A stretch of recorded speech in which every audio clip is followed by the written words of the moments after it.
Aliens. What's up, YouTube? The Dragon here. I had a nice little meet and greet yesterday. Was it yesterday? Well, the day before, Sunday, at the Joplin terminal with Sanduck.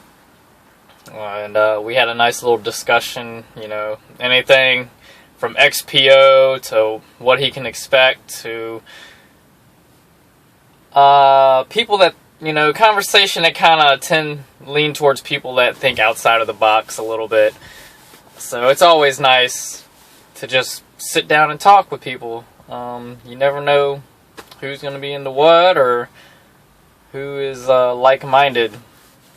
You know, we're all truckers out here, or most of us anyway, and you gotta be weird to be a trucker. It's almost like a given. Like, if you're a trucker, you're probably fucking weird.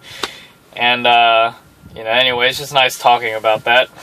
And, there was another guy. I'm sorry, man. I forgot your name. I don't even think I caught your name.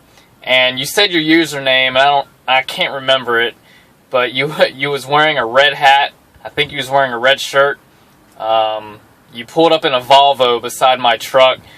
And, you know, we had a little back and forth, so that was kind of cool.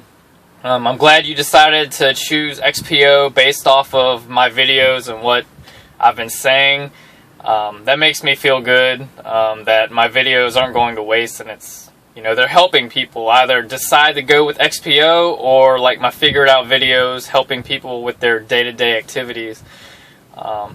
So that's always nice. And the same with Sanduck. Like, I appreciate you guys' support, and I will continue to make content for y'all.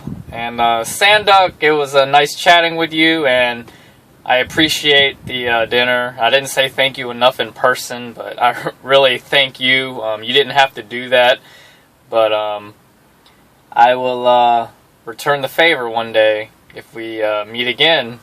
I'm pretty sure we will. And yeah, I really appreciate it.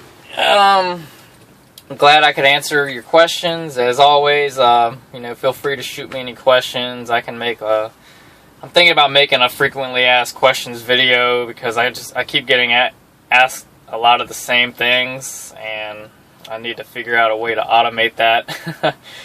But yeah, I almost got in a little confrontation yesterday, and, well, a big confrontation, really, and it was over nothing. Like, I pulled up to the fuel island, and, you know, usually when you pull up to the fuel island, you try to find a spot that, you know, you try to find a truck that's been sitting there a while. So I pulled up, and I parked behind a truck I thought was sitting there for a while, and he didn't have fuel pumps in his fuel tank. So I'm like, okay, good, this truck's going to pull up.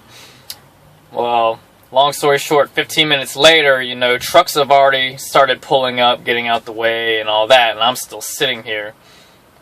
So after a while, a spot finally opens up, so I got to back up, and then I take the open spot, and I look in this guy's truck, and I don't see him.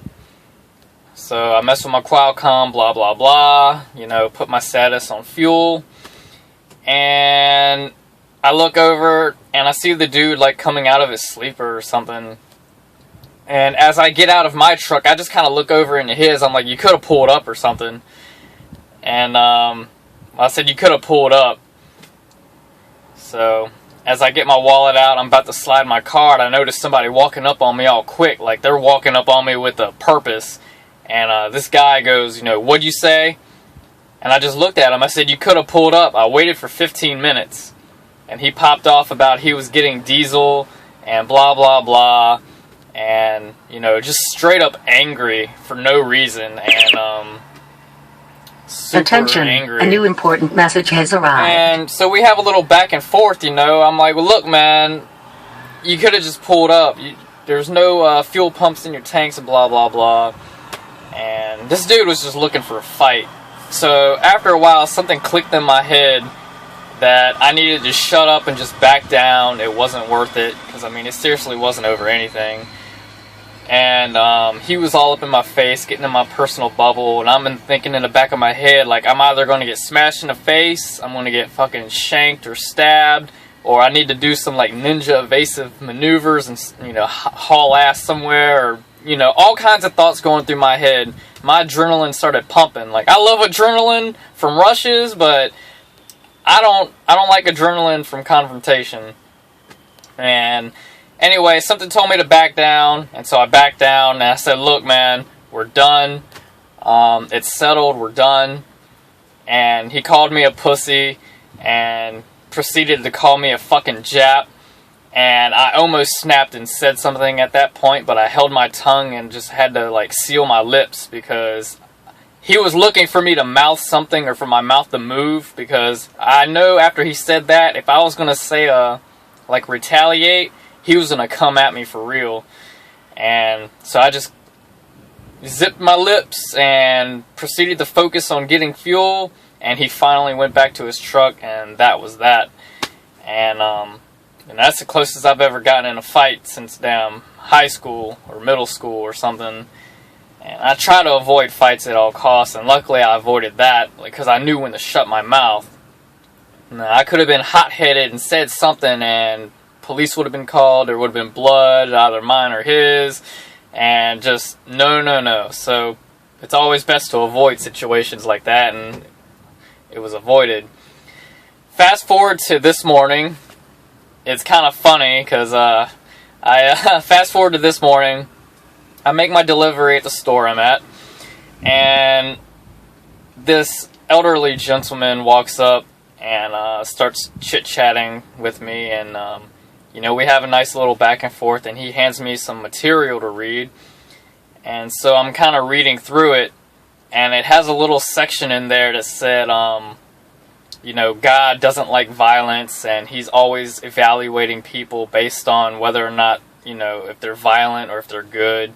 And he looks down on people that are violent, and you shouldn't envy violent people or tend to, like, have their ways. And God doesn't like devious people.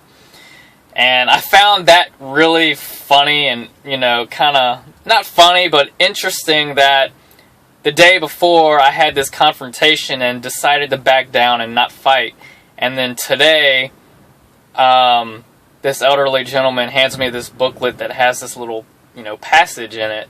And it kind of verified to me that I made the right choice by backing down. So, I mean, the universe works in mysterious ways and can talk to you in all kinds of mysterious ways. It's just you have to have an open mind to receive the messages the universe tries to give to you. It makes your life a lot better, and it makes living a lot more interesting too. Like, once you start noticing all these things, like, life gets a lot better. I'm not, like I said, I'm not too religious, but I'm starting to see there's more to this puzzle than everyone thinks. And I believe part of our existence here is to share our story as well as our experiences. And I thought that was a neat little story to share with y'all. So, hope y'all enjoyed that. I know I kind of went out there with that one, didn't I? I went, oh, you know, I did start out with, like, aliens. I'm not saying aliens, but aliens. So all kinds of philosophical stuff. But anyway, that's just me. If y'all haven't, like, figured out how I am by some of my videos already, well, sorry. I just kind of go out there, and if I don't have a set thing to talk about, well, this is what happens. Well, I had set stuff to talk about, and I already talked about them, so now I'm just kind of going on. I'm drinking my tea. Tea is good. Helps you stay away from soda. If you don't like making the tea yourself with the tea bags and, like, a little bit of sugar and water in the microwave, buy, like, Arizona tea by the gallon. You know, I got both on the truck. You know, if I'm lazy, I could just pour me some Arizona tea. In the morning, as a coffee replacement, I drink regular tea. Anyway, as always, be safe out there. And, you know, watch for any signs. Be water, my friends.